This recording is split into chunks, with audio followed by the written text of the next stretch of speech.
Hi guys, how are you all today morning? Good morning. Today is 10th January 2024. My name is TSV Raghavan and I live in Chennai, Tamil Nadu, India. This is my spiritual vlog on YouTube. Hardan, Hardan, Hardan, Haribol, TRSV, Nectar, NECTAR, Nectar.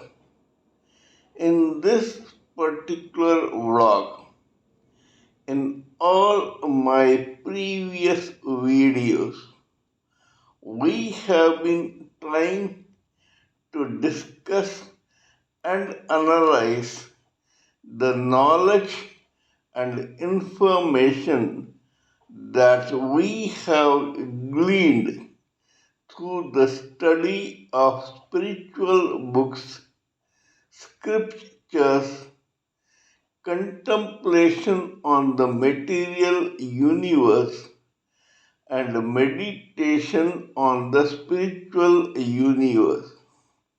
This particular video in this vlog is no exception to that rule. In fact, it is a mere continuation of all that we have been trying to do in all my previous videos.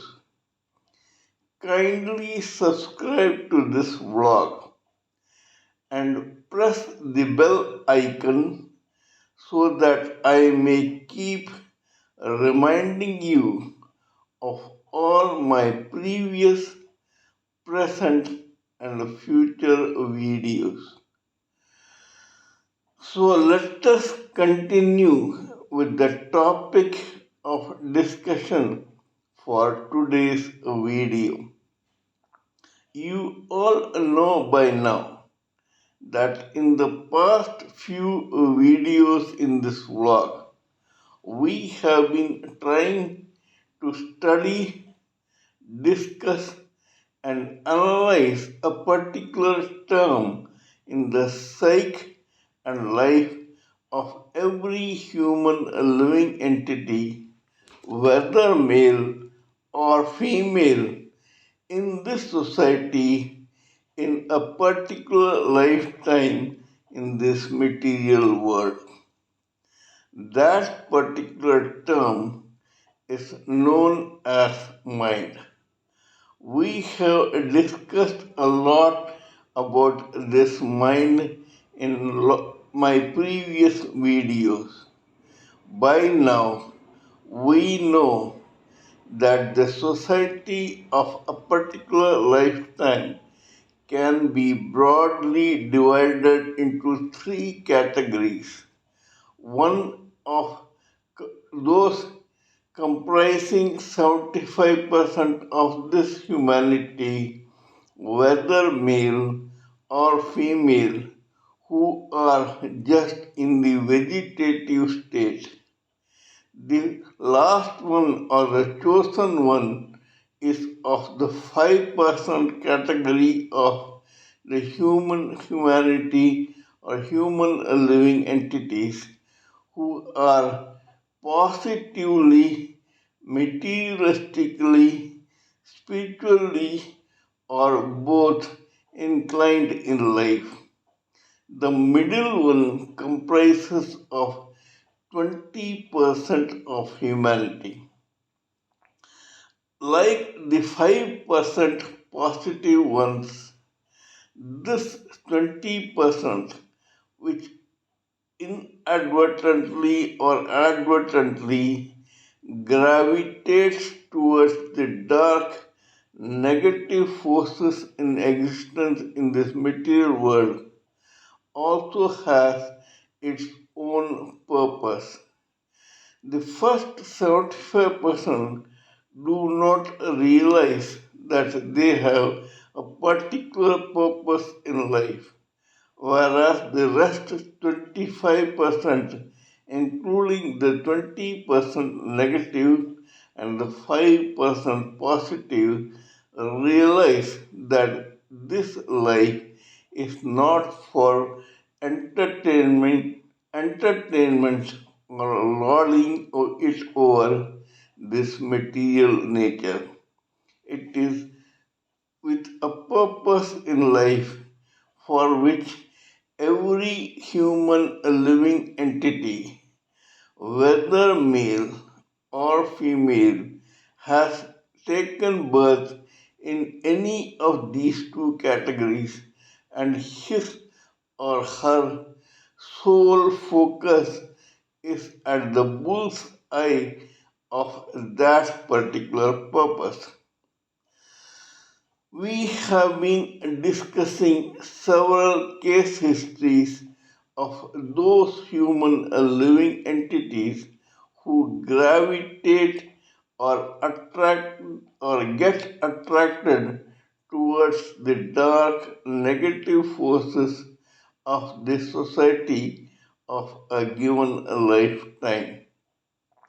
In that process, we have been trying to talk about one particular person called Dawood Ibrahim, who provides the access for our study of how the mind of those who are gravitated or who have been attracted to the dark negative forces of this material world.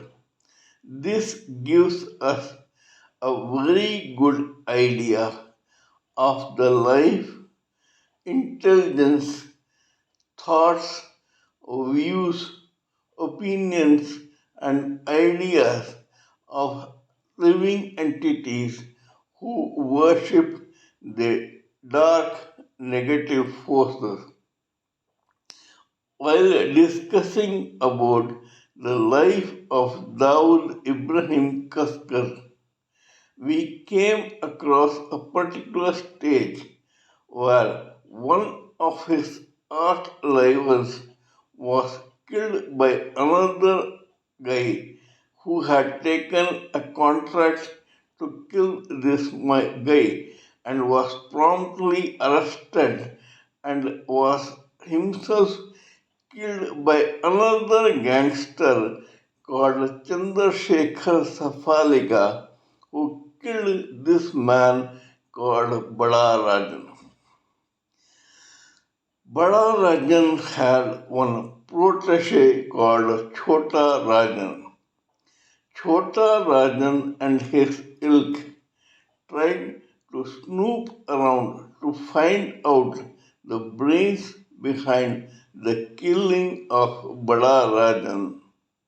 Soon they came to know that the person who was the brain or the main brain behind this whole episode of killing Bada Rajan was none other than one guy who was called Abdul Kunju.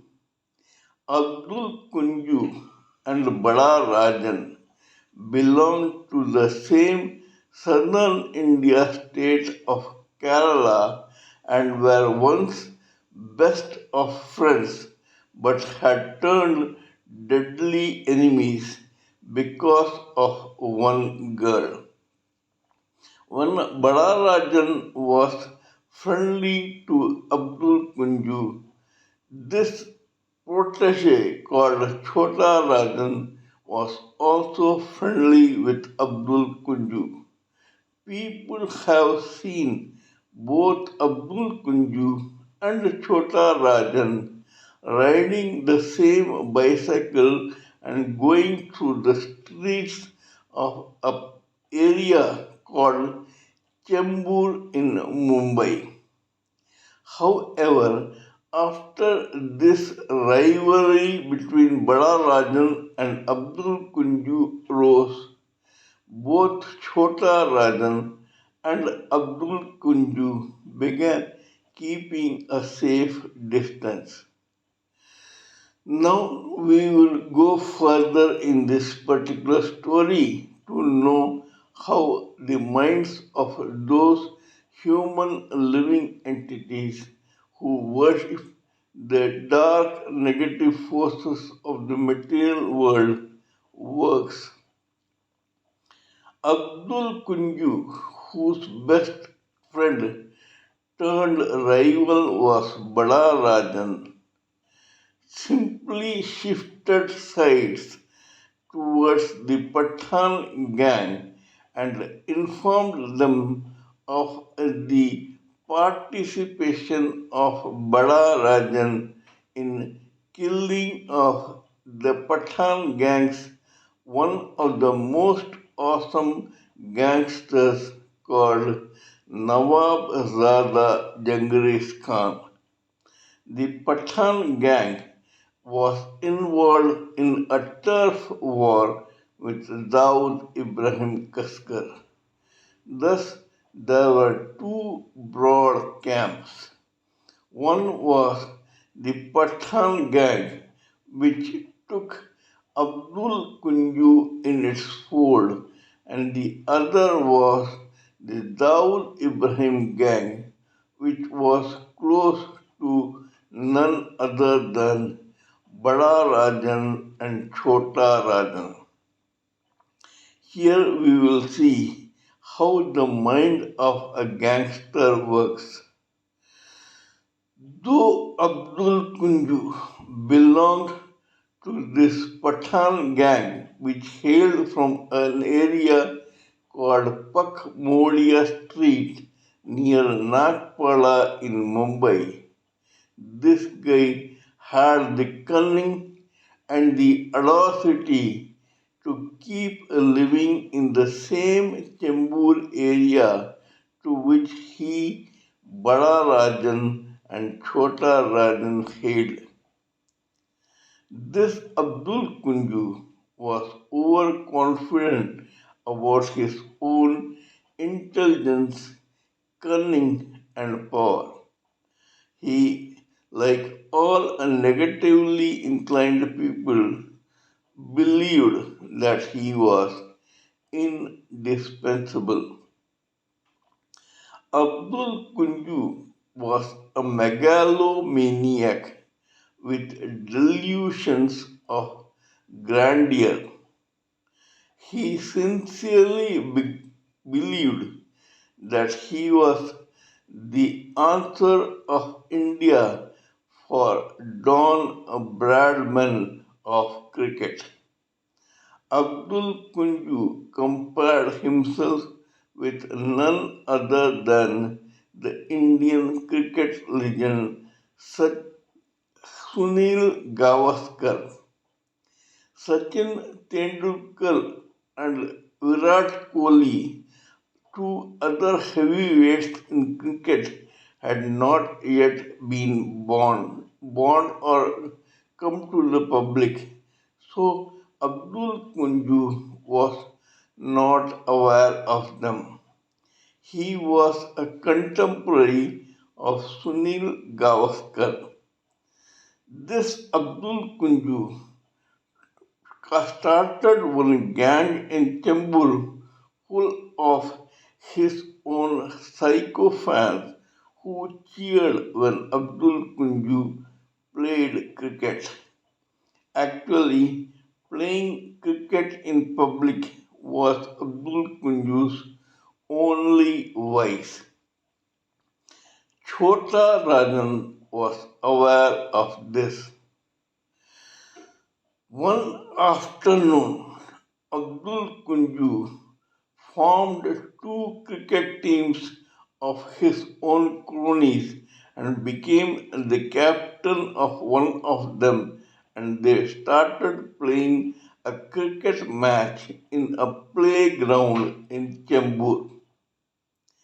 Chota Rajan had two other accomplices.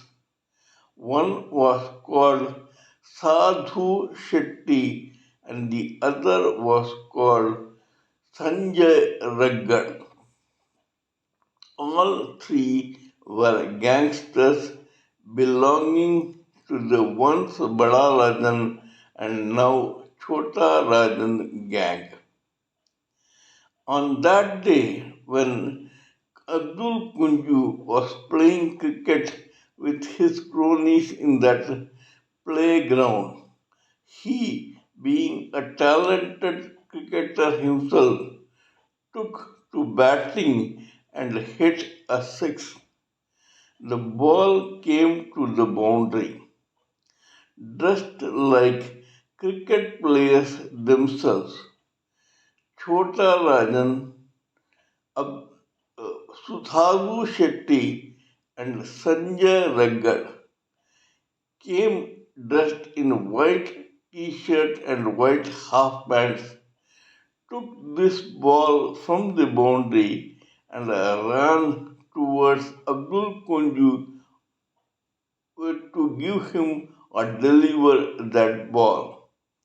Actually, they were only pretending to deliver the ball to Abdul Kunju. While the whole public and the players looked on patiently, these three guys approached Abdul Kunju and shot him dead point blank with three revolvers, one of each, in the presence of a horrified public. Balarajan's death was completely avenged by now. As soon as this happened, after making a few inquiries, the public realized that the Bada Rajan gang had been completely taken over by Chota Rajan. Chota Rajan was now an accomplice of Daud Ibrahim, who was once so friendly with Bada Rajan. Before proceeding further, we will look at one another person who played a great role in this turf war between the Pathan gang and the Daud gang. There is a place or locality in Bombay called Khar.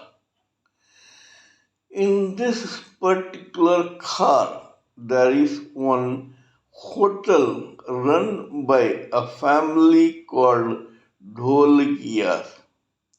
There are three brothers in the Dholkiya family, or there were three families in that Dholkiya family. Though Khar is far away from Pakmodia Street, Crawford Market, and Chempur, the underworld headquarters of Bombay, yet these three brothers, or these last two brothers, were directly involved with the underworld. This shows how the mind of gangsters work.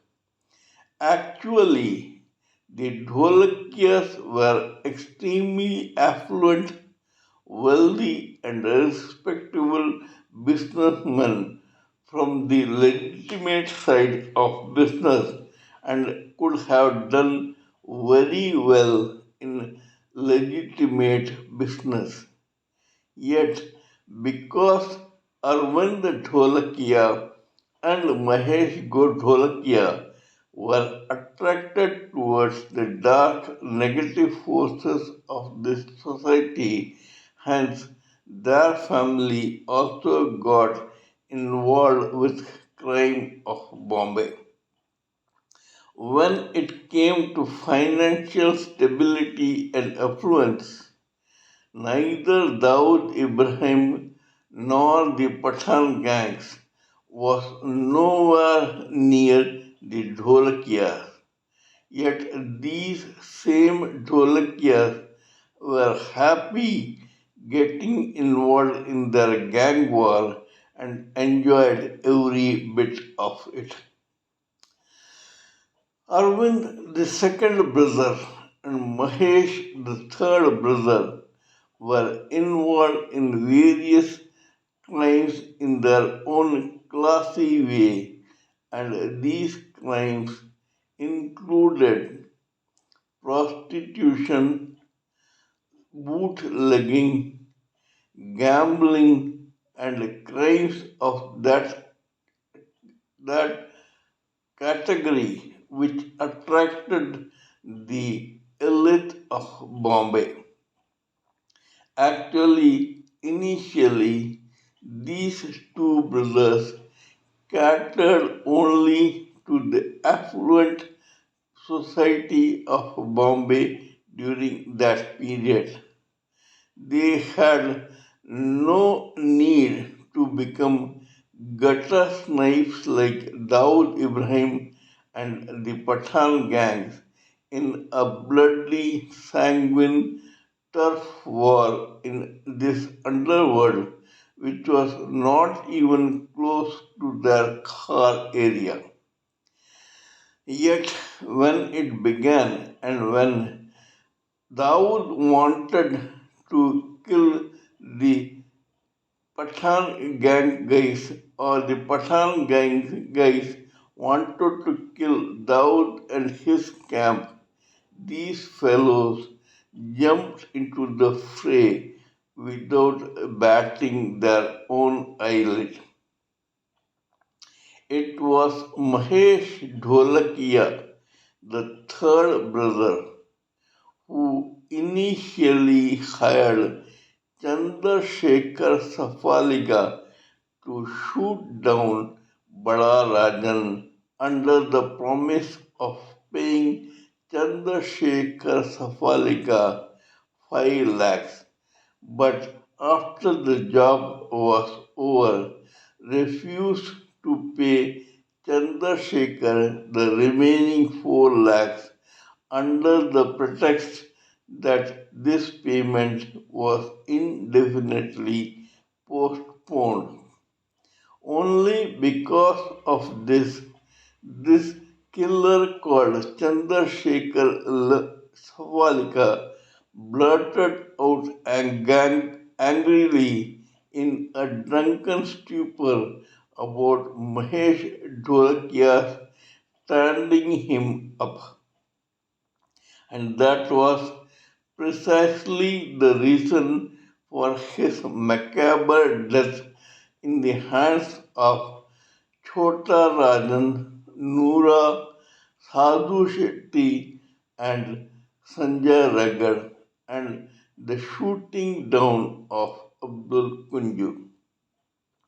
Now, the gang war between the two gangs or camps heated up to such an extent that two of the notorious gangsters from the Pathan gang decided to kill Dawood and his henchmen at any cost. Here again, we will go into how the mind of a gangster works. Of the two Pathan gangsters, one was called Samad Khan. This Samad Khan was the son of the younger brother of none other than Karim Lala, one of the original mafia dons of Mumbai underworld. Though Samad Khan's father was the younger brother of Karim Lala, he was in no way involved with the underworld and its activities. He was an extremely respectable and nice businessman who ran a particular hotel in the same area. He lived separately from Karimlala with his own family in another locality of the same area.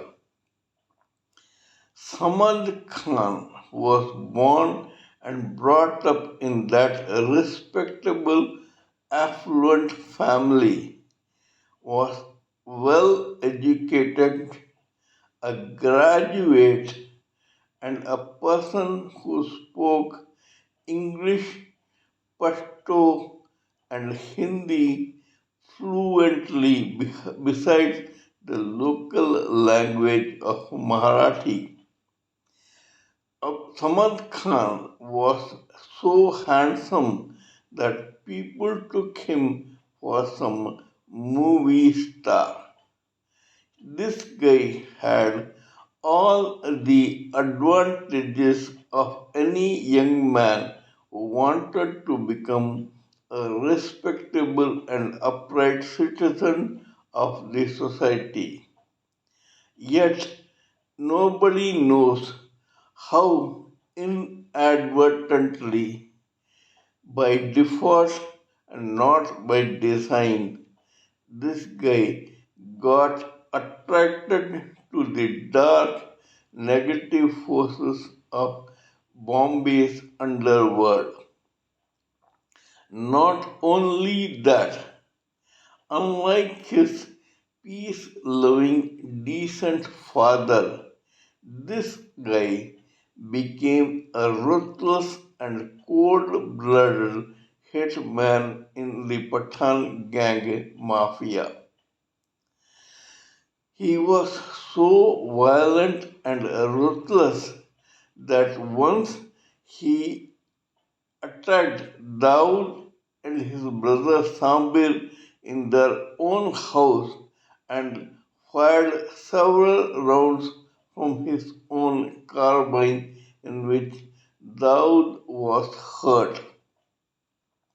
Everyone was scared of Samad Khan, so much so that when he was in prison, he ordered one particular businessman to be brought to the prison and confronted that businessman under the pretext that that fellow had not given loan to him by the same Samad Khan. Samad Khan first beat up this failing businessman and then punctured this man's head half in front of the very jailer of that prison called Arthur Road Prison in Bombay. He was extremely ruthless, sadistic, and audacious. This is how Samad Khan's mind worked. We are talking about individual minds, and this gives us a very good idea of anyone who wants to worship the dark negative forces. This guy was also as human as the rest in the society, but instead of belonging to the 75% vegetative category or to the chosen one's 5% category, this guy belonged to the 20% category, and his mind worked without any apathy, humanity, or kindness. This shows how The same mind of any human living entity works in some direction unimaginable for the rest of the humanity. We shall continue this story and this case history in my next video. This is all I wanted to talk about in this particular video. Kindly let me know what you think of my talk on this particular subject and case history. Please give me your expert thoughts, opinions, ideas, and views so that I may blend everything together for the sake of this society. Before concluding, let me remind you that I am also a published author with Amazon Kindle and paperback. I write on spiritualism, fiction, and assorted subjects. Spiritualism happens to be my favorite subject. Till we meet in my next video, it is good morning from TSV Raghavan.